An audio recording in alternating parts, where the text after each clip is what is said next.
Welcome to the NFM Podcast, coming to you from the OptimizeU studio. I'm joined with Abby today. How are you?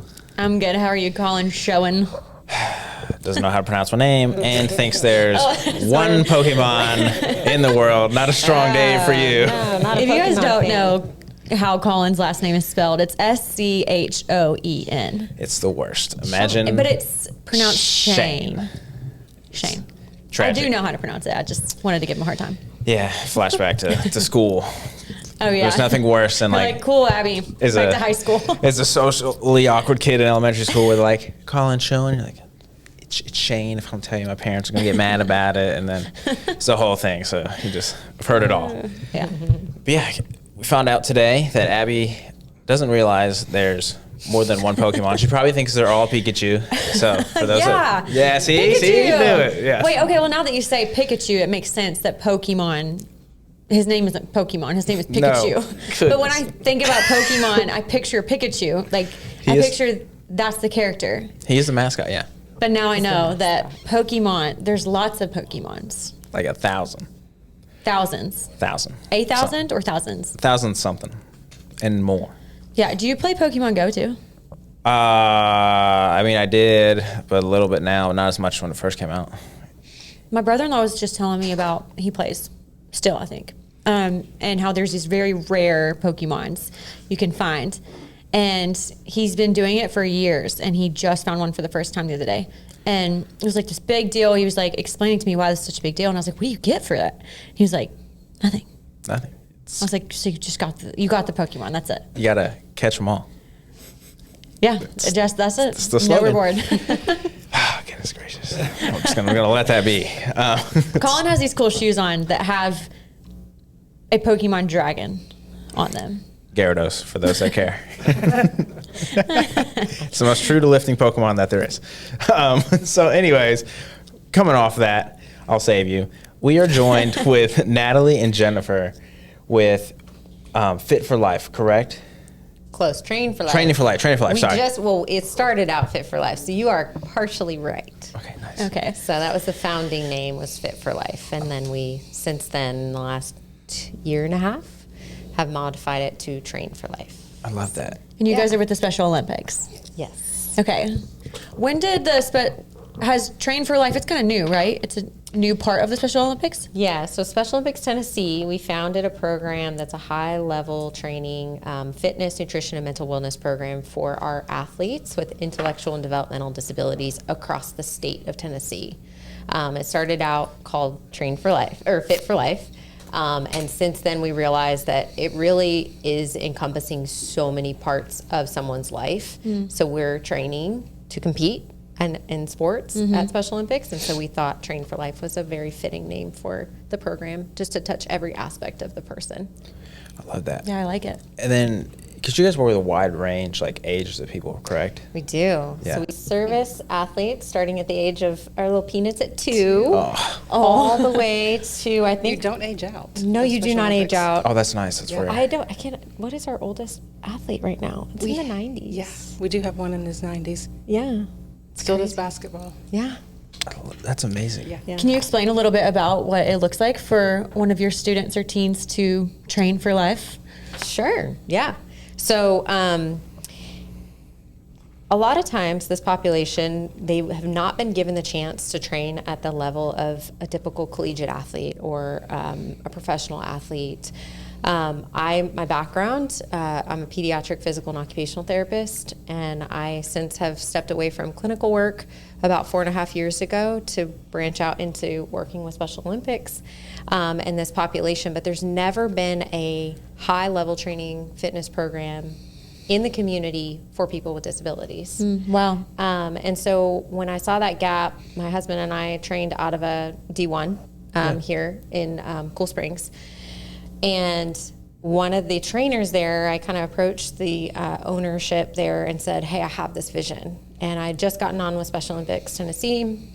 And I said, we need to close this gap. We need to be training this population and giving them a facility with a high-level strength and conditioning coach that can raise the bar for them and teach them that they can take ownership of their own self, get stronger, get fitter, get faster. And so when I approached them, he was like, I have the right coach for you. And that's when Santiago Ilaria came in, and he's our head strength and conditioning coach, now works for us full time, but was a coach for years, played professional sports. And so we kind of put our heads together and created this model. And ever since, it has grown from just here in Tennessee. And now we have about 12 states that are Special Olympics programs who offer Train4Life in their state to their athletes around the nation. Wow. So it's pretty exciting. And before, there was no type of training them for their sports. Well, there's training for sport-specific activities, Okay. and that's done through sport practices with our volunteer coaches Okay. based on the sports that we offer. But there was nothing to really bridge the gap of just fitness training, right? So strength building, endurance, power, speed, flexibility, all that kind of stuff was not really. We were doing very low surface level stuff, and I think that this program has since, our athletes are doing stuff you'd see at CrossFit Games, sled pushes, tire flips, like just things that are above and beyond. And then, so like, what was your draw to that? Like, how did you get in that? Yeah, so my background being a physical therapist, I saw that gap. A lot of my clients would come, they would age out of services, Yeah. or they'd graduate from therapy. And really, the families, what I would hear is, oh man, my son goes and plays soccer, but my other son who has a disability goes and wants to run out on the field, but there's no team for him. There's nothing there that's really giving my child something to look forward to do. Special Olympics is a wonderful organization, and they offer great sports, but a lot of times the athletes don't know what sport they want to do or where they fit in. And I think fitness is a gap where we can get them engaged in something physical and moving, and inspire them to then want to compete or do a sport or sign up for something. So that's kind of how I got into that. Okay, that's awesome. Because my wife used to teach special education for 13 years. So like, I Yeah. know they have in the school system, like every year, like Special Olympics at the end of the year. Like, are you guys connected in with that? Or, okay, so it is like Yes. kind of like a bridge. Yeah. Okay, how's that work for them?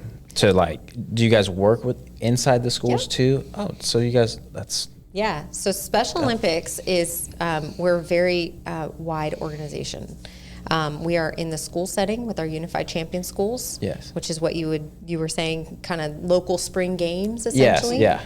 Which we're in the heat of that right Yes, now. they're I was gonna say, How you're in the many are we at? We're at like so many right now. Probably 30 something. Yeah. I know we And have it's- torch runs for 25 of them. We just got off, last week was Nashville's, and that was over 900 athletes in the Nashville Metro Yes. County area. That's just one county district. it's such a cool thing. Yes, It is. absolutely. And so we have Unified Champion Schools. We have the health and fitness programming, which is where Train4Life kind of falls under.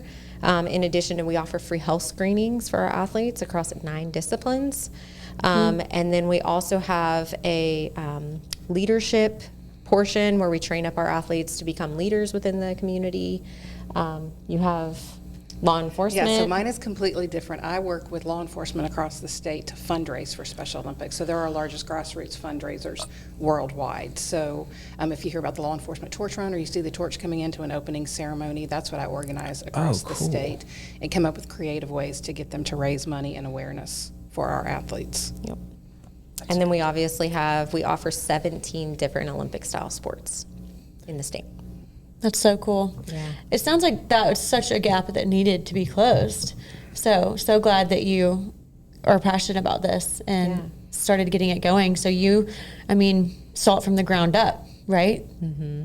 Yes, What we have did. you, from where it started to where it is, what have you learned? What are some of the wins you guys have seen in your teams, in your athletes? Any success stories? Yes, so many amazing success stories. But It tell makes me want us. to cry. And I say that because I literally just had a story yesterday, and Santi's probably going to watch this podcast, and he's probably going to laugh because I literally was tearing up when I read it. But we've had athletes, the program starts at 13 and goes all the way up. We don't age out of the program. We have had some athletes come through our program who have lost 90 pounds, who have come off CPAP sleep machines, who have come off of cholesterol medication, who the families have completely restructured their entire fridge and do not eat processed foods. We've had families who can't stop thanking us. It started with one location for 8 weeks, and we ran it once, and they were like, wait, why is this over? Like, this is amazing. We want our athlete to continue. It's good for us as a family and them. And so then now we've transitioned, and now we're 36 weeks out of the year, 3 12-week cycles. Sick. And in 16 different high-level training facilities just in the state of Tennessee, and over probably 30 around the nation, which is another area where we would just love to create inclusive fitness environments. Yeah. And that's what we're really trying to inspire, is just fitness world accepting this population and saying, hey, we see you and we can raise the bar with you. So that's kind of, in the beginning, that's been a hard thing though, because a lot of fitness facilities, a lot of trainers, they don't have a background in working with this population. And so that's something that we, as our organization, this program, we train you up. I was going to ask. Yeah, we have a whole curriculum where we train the coach, we onboard the facility, we pay the coach for their time, because we know how valuable strength and conditioning coaches' time is. And we usually create classes of 10 to 15 athletes. So it's a nice social environment too for our athletes, and it's fun and engaging. And then we basically go into partnership with the gym owner itself. So like we'll sign a contract and they jump on board with us, and we have not really had any drop or stop, unless the gyms had to close or anything like that crazy. Yeah. So When you make like the group classes, like do you guys break it down by age, or is it just kind of like a mixture of stuff? Because I know that's like so different from.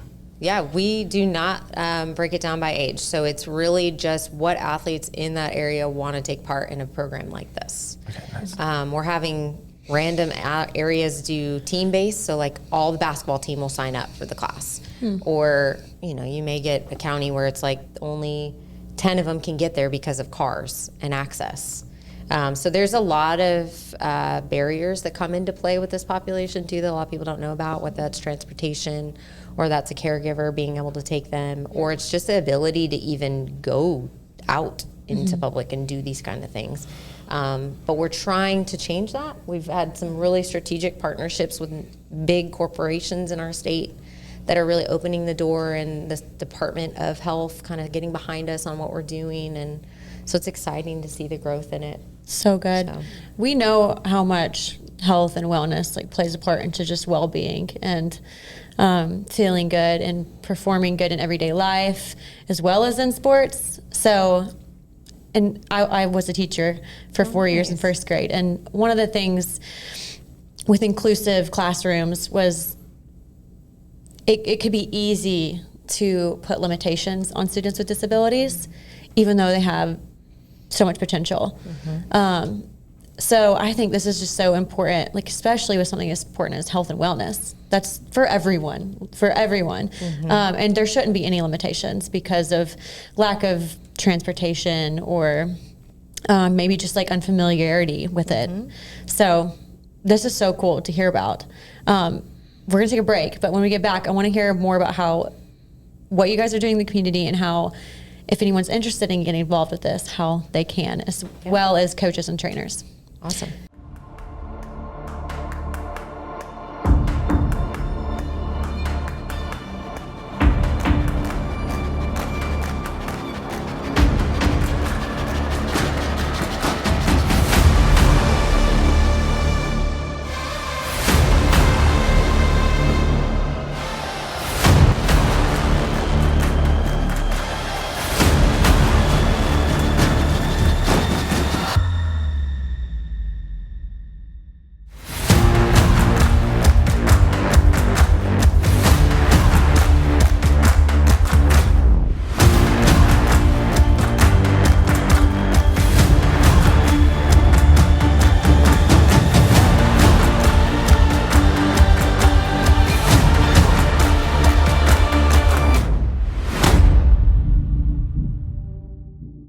Okay, so I know you guys are doing something with the Fit Expo this year, Nashville Music City Fit Expo.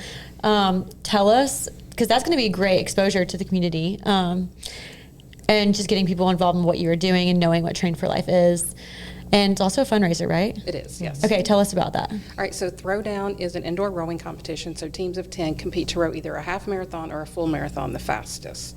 Whoa. So we started this event about 4 years ago in Chattanooga, and it was mostly SWAT teams, law enforcement teams, CrossFit boxes that competed. But in the last couple of years, as the event has grown and we've moved it around the state, we've really started having a lot of our own Special Olympic athlete teams compete. So we've had traditional teams, we've had unified teams, and so that's a big reason we wanted to be at Music City Fit Expo this year, is to show what our athletes can do in this realm, competing against SWAT teams and CrossFit boxes. And so we do awards for like fastest rowing teams, most team spirit, because some of the teams just, they're not going to win it, but they're out there to have fun and to show what they can do. So it's a big fundraising opportunity for us and a great time to have the athletes on stage with us. That's awesome. Yeah, that's gonna be. Who are your sponsors for that? So 511 is a sponsor. Element is a sponsor for us. Love them. Yeah, always. Every day. Every day, all the time. Those are probably our biggest sponsors right now. Yeah, wow. But I'll take those any day. Yeah, And that's National amazing. Fit Mag. Yeah, National Fit Mag. Yeah, Can't leave that that's out. us. That's right. That's a fun time. Yeah. You Collin's guys gonna have- be there. Yeah, be competing. Not We're that. gonna get to see you guys. Because how many years is this the first year y'all are doing that, or you've The done it? first year we've done it with Music City Fit Expo. It started in Chattanooga right before COVID, so we did our first event, probably had 8 teams compete the first time. After that, we've done Nashville every year. We've hosted it in Germantown, Maryville. So it's kind of moved around. We've been in Clarksville, but Nashville is a stay for us to do every year. And then historically, with Train4Life, we actually, in addition to Train4Life, because we're a sports organization, we love to compete there. Yes. We actually are developing fitness as a sport in our state. We're one of the first ones out of the nation to trial this for Special Olympics and bring it as like a sanctioned sport nationally. And so we've been doing some pilot studies and tested out like some fitness competitions the last 2.5 years. And so we've actually gotten invited the last 2 years to be at Music City Fit Expo with Terry and the team in Nashville Fit Mag to basically host a competition as one of the main stages after usually Red Line or something like that. Nice. When you say fitness, like what all is that like So encompass? it's kind of like we do it broken down into different stations. Yeah. So they do like a sled push for fastest time. They'll do Cool. Kettlebell carry with med ball toss for fastest time. And then they gather their times throughout the whole course of the 6 different stations. And then they basically get first, second, third, fourth. That's is so usually our cool. places. Yeah, So we that's- division them based on where they're at. What I think it's really cool you have the after 18 because there's so few. I feel like there's so few programs in general that they have access to. Like kind of once you're out of what's after 21. After 21, Yeah, yeah, yeah, you there's kind of kinda age like- out of services. Yeah. Yeah. So that's The transition program is it's hard. There's not a ton of access to things for adults. And that's what we're really trying to do is branch into, like, we're in day homes doing Train4Life. We're in rec centers. We're in high-level training facilities. So it's not this model and this concept of fitness programming and what we as Special Olympics do is not just in one area. We're kind of a little bit everywhere, truly, Yeah. which is great. What's been like the biggest like roadblock for y'all? Like I imagine that is like a hard thing to push because it's not Yeah. a super popular topic. I wouldn't imagine. Yeah. I mean, I would say the biggest roadblock is probably people's understanding, right? It's just Absolutely, yeah. education and understanding. One, education of what we do. Most people are like, wait, Special Olympics does all of that? That's insane. Yeah, so many people think Special Olympics track and field one time a year, and Yeah. they don't understand it's year-round Yeah. all of the programs that we do. I think we're over 300 events for the year Yes. across the state. Yeah. That's And that's That's probably not amazing. even that accurate. There's probably more I than would think that there's with probably local more. games and different fundraisers. But it would just be knowledge and education, truly, like the understanding. And then probably for Train4Life or fitness industry is really, I feel like it's an ever-changing profession and people are in and out. Yeah. And so a lot of times you get somebody who gets in, they're passionate to work with this population, they get trained up, certified, and then all of a sudden they're like, okay, I'm ready to become a doctor. And you're like, This is dang hard. it, where'd that coach go? Yeah. Yeah, like what? So, How do you keep your core group in there? yeah. So by creating a culture, right? So making sure that they know, like our Santi is the director of our program for Train4Life. And he really like brings those coaches in, and you feel like a family when you're a part of this group. And I think that creates and that breeds that consistency. And we also go in and we get the ownership involved at the top. So when the ownership it loves the purpose and what we're doing, they'll find a coach within their org that is like, hey, I'll coach that class. I'll lead that group of athletes. And so that's kind of what we're doing, is we're really partnering with not just the coach, but the whole organization or the whole fitness facility and industry and world. So that's the goal. And like, where are you guys trying to get in the next like couple years? Because I imagine this is like on the way up. It is. So we hope that fitness becomes a sanctioned sport nationally in the U.S., but also globally, because we are a global organization. That would take a lot of work. In addition, we just put in a bid for Nashville to host the 2030 USA Games here. Whoa. We find out in 2 weeks. Oh, The news. Oh, you have to tell us. Yes. And, don't worry. Y'all will be a part of that. Terry already knows. But yeah, like we just see Train4Life being offered by every Special Olympics program around the nation, and fitness being a sport.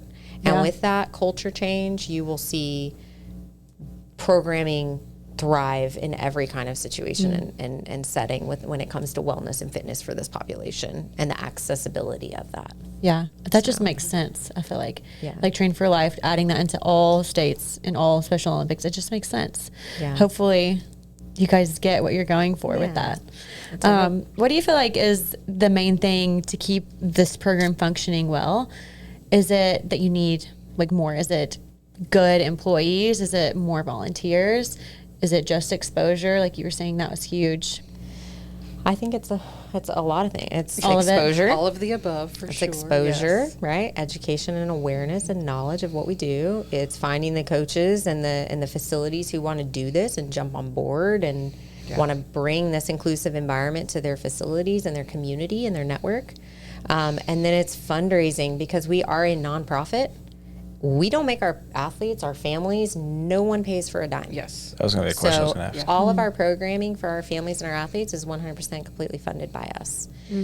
So every dollar we bring in, we help support programmatic expansion.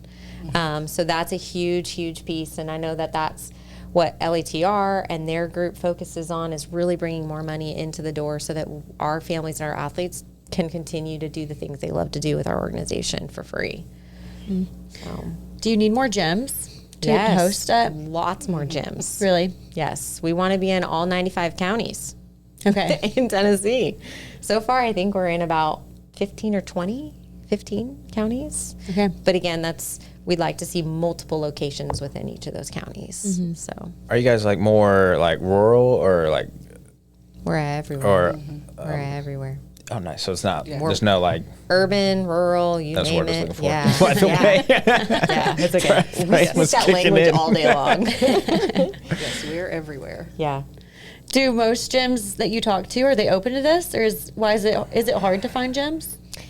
No, honestly, now it's getting to the point where, I mean, it's What type of it's a facilities? catch-all. Well, if you look at D1, Yeah, right? that's, The grass, the turf, a weight rack room, anything with kettlebells, dumbbells. But again, we're also now in day homes.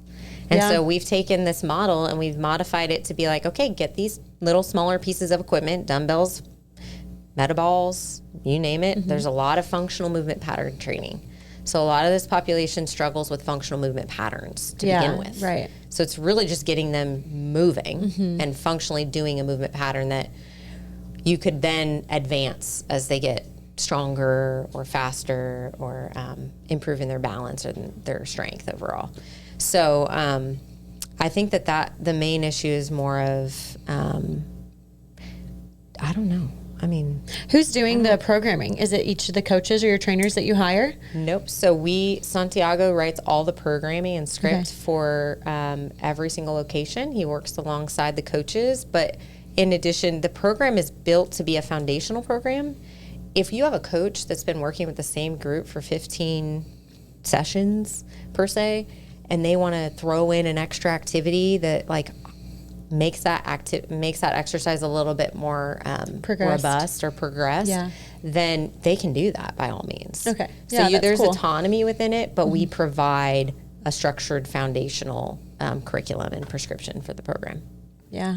That's so So cool. you really don't even have to think about it. You just Yeah. literally get in with your athletes and your team and you run. It's fun. Is it all like disabilities, or like is there like stuff that it doesn't fit? So we are an organization that works with individuals with intellectual and developmental disabilities. Okay. So you may see like Paralympics; those are physical disabilities. Those Yeah. are obviously those are not athletes that we're serving. However, we do have athletes who have physical disabilities, Okay. but they need to have a diagnosed intellectual or developmental disability. So, like for example, Down syndrome, cerebral palsy, Yeah. autism, chromosomal issues. It makes sense. Okay. Yeah. Nice. So if somebody listening has a teenager with special needs, what do they need to do? Where do they find? How do they get to you guys? How do they know what gym they could take their child to? How do they get signed up for this? Yeah. I would say go to our website first, so specialolympicstn.org, and then that can direct you to any of the information for Train4Life, how to get your athlete involved. It'll break it down by counties, by your area, so you can plug in exactly where you want to be. Okay, awesome. And we also take volunteers. So we encourage people that Yes. to come. Like we are, how many, I think it's like 7,000 volunteer deep organization. Yeah, so heavily dependent on volunteers for what we do. And we serve roughly 19,000 or 18,000 athletes across the state Wow. and growing. Yeah, So and then part of that volunteers is the are huge. fundraising Yeah. behind it as well. So people that want to get involved in things like Throwdown, or the weekend after, we have a plane pool at Upper Cumberland Regional Airport, so you can come out and pull a team can pull a plane that's about 40,000 pounds, or an individual can do a plane that's 4,000. So fun. And we kick off that morning with a Run Their Own Way 5K. So there's all kinds of different fundraising opportunities as well that are fun and different, and give Yeah. you an opportunity to see what our athletes will be out there for Yeah. Train4Life, showing what they can do. Yeah. I want to come watch you guys at the Fit Expo. When's their event happening? It's at 1 o'clock on May 31st. Okay, is that the Saturday? Yes, it is Saturday. Community Fitness Station. Community fitness stage.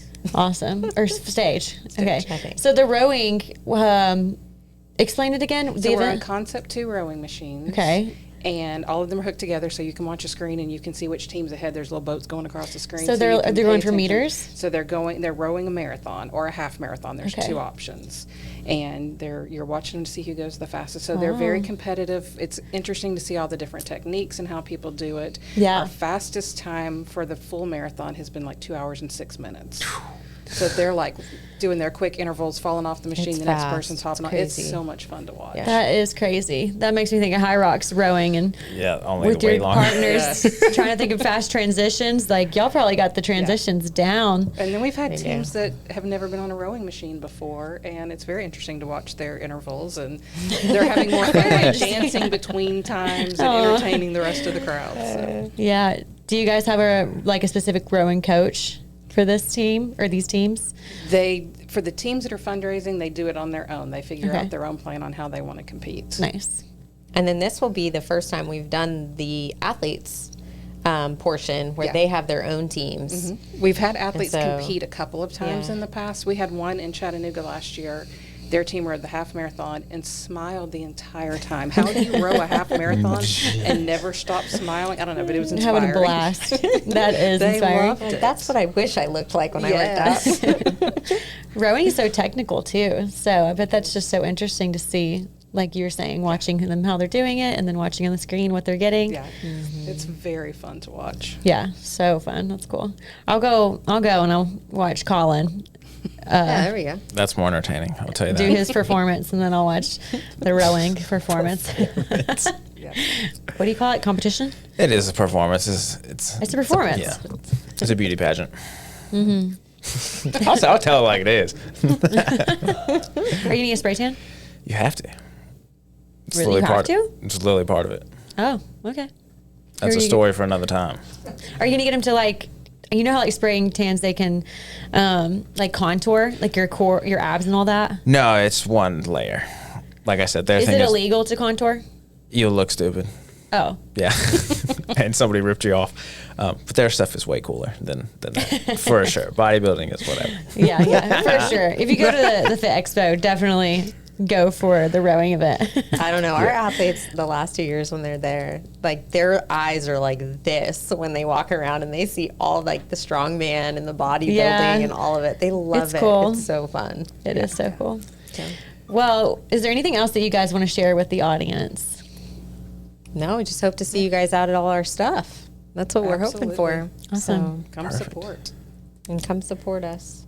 And board. where can we find you? What platforms? Your website?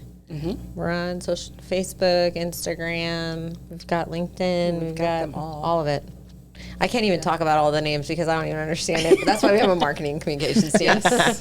Absolutely. Well, thank you guys so much for coming out and sharing with us about this. It's a super exciting program that you guys are doing, and I'm excited to see where it goes. And you have to keep us updated in the next couple weeks. Yes. Yeah, I know. Big news that's- next couple weeks. So Yeah. fingers crossed. Yeah, let us know. And thanks, Nashville, for listening to the NFM podcast. You can find us on all the platforms, and we'll see you again next time.